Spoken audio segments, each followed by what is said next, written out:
Hello guys, welcome to Codec. और आज हम बात करने वाले हैं एन्क्रिप्शन, डिक्रिप्शन और हैशिंग के बारे में। तो अगर आप इंटरनेट यूज करते हैं तो आपने जरूर कहीं ना कहीं इन टर्म्स के बारे में सुना होगा, और नहीं भी सुना तो बहुत इंपॉर्टेंट टर्म्स है, आपको जानना चाहिए इन टर्म्स के बारे में। और आज हम अच्छे से बात करेंगे, ओवरव्यू दूंगा मैं आपको कि क्या होता है इन टर्म्स का मतलब और कैसे यूजफुल है ये हमारी डे टू डे लाइफ में। मगर कुछ भी शुरू करने से पहले अगर आप पहली बार चैनल पे आए तो जरूर से चैनल को सब्सक्राइब कीजिए। वीडियो पसंद आएगी तो लाइक कीजिए, नहीं पसंद आएगी तो डिसलाइक कीजिए। और मेरा कमेंट बॉक्स आप लोगों के सजेशंस और डाउट के लिए हमेशा ओपन है ही। तो चलिए अब बात करते हैं एनक्रिप्शन, डिक्रिप्शन और हैशिंग के बारे में।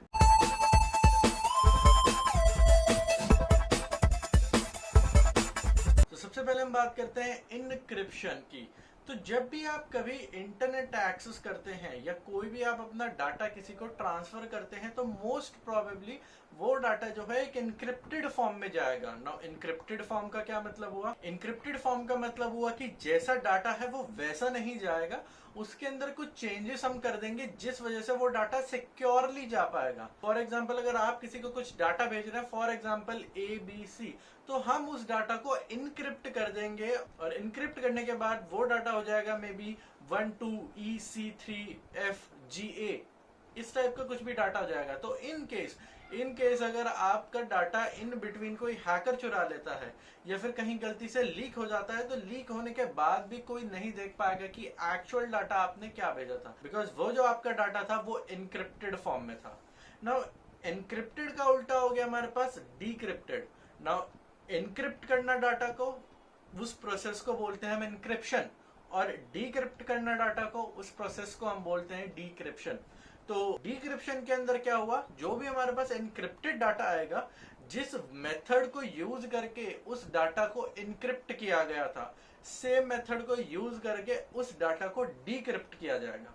जैसे कि मान लीजिए आप व्हाट्सएप पे कोई मैसेज भेजते हैं, तो व्हाट्सएप पे आपने देखा होगा एंड टू एंड इनक्रिप्शन बहुत ज्यादा व्हाट्सएप प्रमोट करता है। तो क्या होता है, यही होता है, अगर आप किसी को मैसेज भेज रहे हैं हाय, तो वो उसके पास हाय फॉर्म में जाता है, लेकिन इन बिटवीन जो जिस पाथ से वो ट्रैवल करता है वो हाय नहीं जाता, वो इनक्रिप्ट होके किसी दूसरी फॉर्म में जाता है, इसे 12CAB3 इस फॉर्म में। मान लीजिए वो मैसेज गया, आपने उसको एनक्रिप्ट कर दिया और दूसरे एंड तक वो पहुंच गया। दूसरे एंड पे उस मैसेज को जब रिसीव किया जाएगा तो जिस मेथड से आपने उसको एनक्रिप्ट किया था, सेम मेथड से उसको डिक्रिप्ट किया जाएगा। एंड नाउ जो पर्सन जिसको आपने वो मैसेज भेजा है वो पढ़ पाएगा कि आपने उसको क्या भेजा था, बिकॉज डिक्रिप्ट करने के बाद ओरिजिनल मैसेज उसको वापस से मिल जाएगा ना। अब एक टर्म आती है हैशिंग, जो अगर आप टॉरेंट से डाउनलोड करते हैं चीजें या फिर अगर आप इंटरनेट भी यूज करते हैं तो आपने में भी सुनी होगी हैशिंग। तो जैसे इनक्रिप्ट होता है, इनक्रिप्शन में हम इनक्रिप्ट करते हैं डाटा को, यानी कि दूसरी फॉर्म में कन्वर्ट कर देते हैं, एंड दूसरे एंड पे उस डाटा को डिक्रिप्ट कर देते हैं और ओरिजिनल डाटा हम लेके पढ़ लेते हैं। सेम प्रोसेस है बट हाफ। इसके अंदर हम डाटा को कुछ मेथड, कुछ फंक्शन यूज करके चेंज तो कर देते हैं, बट इसको वापस कन्वर्ट करना ओरिजिनल फॉर्म में पॉसिबल नहीं होता है। तो बहुत पॉपुलर, अगर आप टॉरेंट यूज करते हैं, यू टॉरेंट से आपने मूवी डाउनलोड किया तो वहां पे आपने नीचे देखा होगा SHA लिखा होता है। तो SHA बेसिकली एक हैशिंग का मेथड ही है।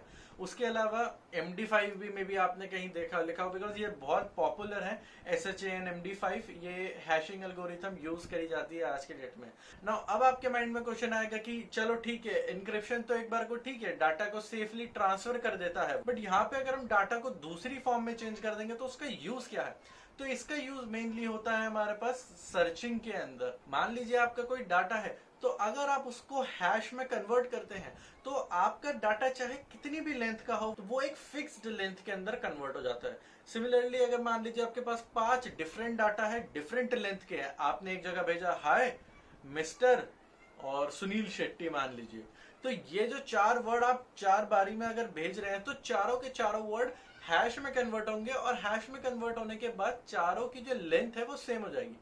तो उस केस में अगर जहां पे भी हमारे पास सिक्योरिटी रिलेटेड वर्ड आता है, यानी कि फॉर एग्जांपल अगर आप फेसबुक देख लें तो फेसबुक के अंदर डाटा जो है हैशेस की फॉर्म में स्टोर होता है। आप जब भी अपना कोई भी यूजर नेम और पासवर्ड डालते हैं तो वो कन्वर्ट होता है हैश में, देन उनके डाटाबेस में जितने हैशेस पड़े हैं उसके अंदर से वो मैच होता है। ना आपने कभी सोचा कि अगर आप कभी अपना पासवर्ड फेसबुक का भूल जाते हैं तो फेसबुक के अंदर तो आपने डाला है, फेसबुक ने स्टोर किया है, तो वो आपको पासवर्ड ही दोबारा से क्यों आपका वापस नहीं कर देता, इंस्टेड वो आपको दोबारा से रीसेट करने के लिए क्यों बोलता है? तो उसका रीजन यही है कि फेसबुक के पास एक्चुअल में आपका पासवर्ड होता ही नहीं है, उसके पास आपके पासवर्ड का हैश होता है।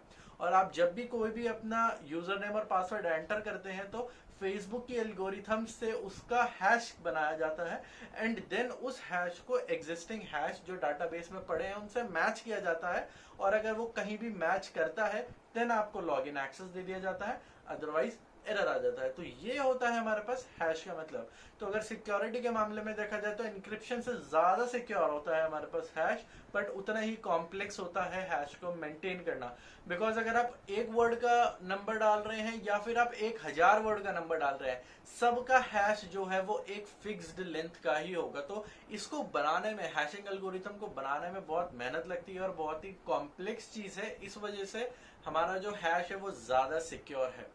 तो यही सब था आज की इस वीडियो में जानने के लिए इंक्रिप्शन, डिक्रिप्शन और हैशिंग के बारे में, और मिलता हूं मैं बहुत जल्द आपसे एक और नई वीडियो के साथ। तब तक के लिए जय हिंद।